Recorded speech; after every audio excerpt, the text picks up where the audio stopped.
Daylight, my MVVs, welcome. Yes, I made a spiritual covenant with Queen Naomi, my soulmate, as a pure innocent virgin. It wasn't my intention to let culture and tradition come in between us. Ooni of Ife allegedly cries out for Succour. This is the rumor we are hearing, that yes, so the great monarch of the Odua people have cried out for help, that yes, he made a covenant with this girl, and an innocent virgin, that it was never ever his intention to let culture and tradition come between them, that when he made that covenant, he meant everything, and up until now, his love for Olori Naomi is still there, that the woman, Naomi is the one woman that he has ever loved in his life, that he has never ever loved any woman the way he loves Olori Naomi. The reason why he's saying this is because of the way people are looking at this situation and the narrative that people have. People think that he does not love Naomi with the things that have been happening and the selection that he has been making. People think that he doesn't necessarily care about Naomi, but he is saying that yes, he cares about Naomi, he loves Naomi, but he is the Oba, that the Ooni of Ife. There is nothing he could have done to avert the things that happened to him. That this culture, this tradition is what made him who he is today. When he was made the Oba, he made so many statements that he was never a polygamist. And that was his stance at the time. But he was pushed into, making this selection of marrying all of these women. That right now, he needs help. Whatever help that they can give to him, they need to help him. That they need to make Olori Naomi understand that this is the problem, that the culture of their people, not just his people, and even Naomi's people have brought them to, that he loves Olori Naomi so much.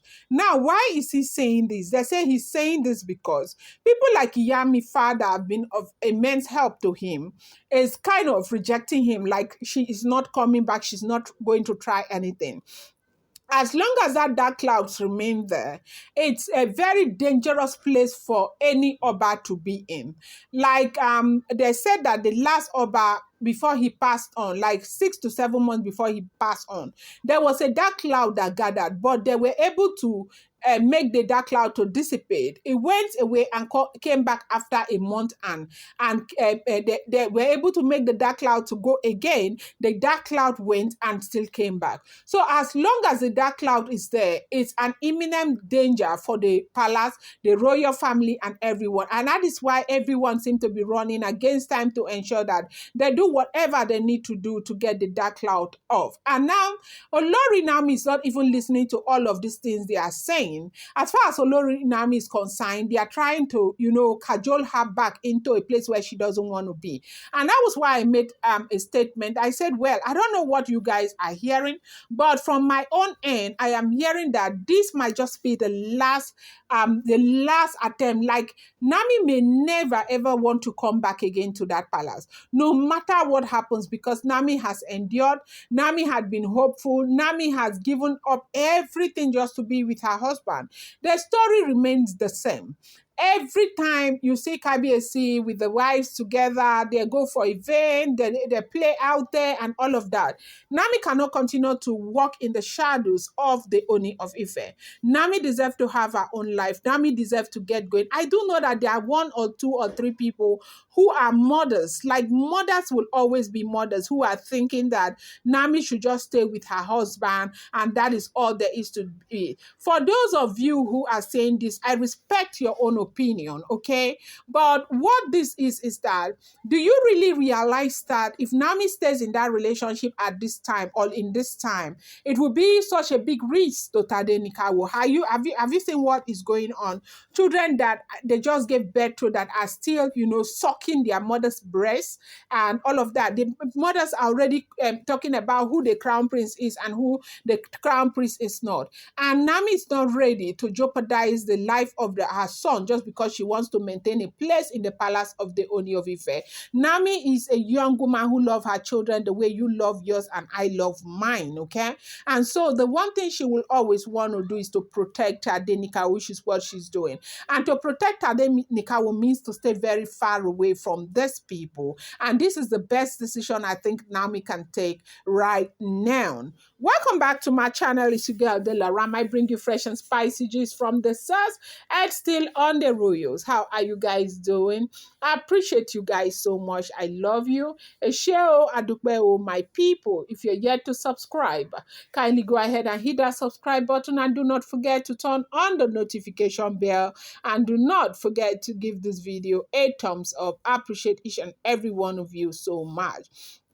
Now, we have gotten another report and a rumor. Do not forget, these are all rumored, speculated, and, no be me talk amly information. I do not live in the palace of the Ooni of Ife, neither am I related to the monarch or related to anyone who is related to them. I'm just a blogger. I get an information, I reenact it, and I post and I let you understand that whatever information you get on social media, you need to take it with a pinch of salt. Now, no, the Ooni of Ife has come out openly to say, as it is alleged and rumored and reported, that yes, he is well aware that a lot of people are angry with him at this time because people think that, he has not treated Naomi fairly. And he's well aware that even those who were, joining him to talk to Naomi to return back to his life are no longer on his side. But I need to understand that he had no intention of hurting Naomi. Yes, he made a covenant with Olori Naomi, but it was out of love and not out of enslavement, that he wanted to love and be with Naomi for the rest of his life. And honestly, Olori Naomi is that one woman that he has loved and he will always, always love. But what has caused all the problems that they are, going through right now is their culture and tradition. And those who are, citing Naomi to leave him, these people should, understand that all they need to say to Olori Naomi is to say to Olori Naomi that he is not the cause of what is happening right now. Is the culture and tradition that has brought this upon Olori Naomi and himself. That is their relationship. The relationship is suffering because of culture and tradition, but people are still saying that that is not an excuse. I will use the Sean of Ogbomosho as a case study. Sean of Ogbomosho was a pastor with the Redeemed Christian Church of God. He has served for almost 27 years. I stand to be corrected. And later, the call came upon him to become a traditional leader of his people. He taught it right and he went up and down. People criticized him. And at the end of the day, he took up that position. Now, when he took up that position, these traditional men, they came telling him he needed to marry more wives. He said, no, I'm not going to do it. I have been with my wife. I love my wife. I am going to stay with my wife. If you people don't want it, you will have to choose between me marrying other wives and me leaving the throne for you. They left him alone. So a lot of people are saying that it's not an excuse, that this happens to be what he wants to do or what he wanted to do, and he did it at the end of the day. And right now, he needs to let Naomi go and have her own life. But he is begging for help as much as possible, as we are hearing. I'm going to bring you more update. I appreciate you so much. Thank you.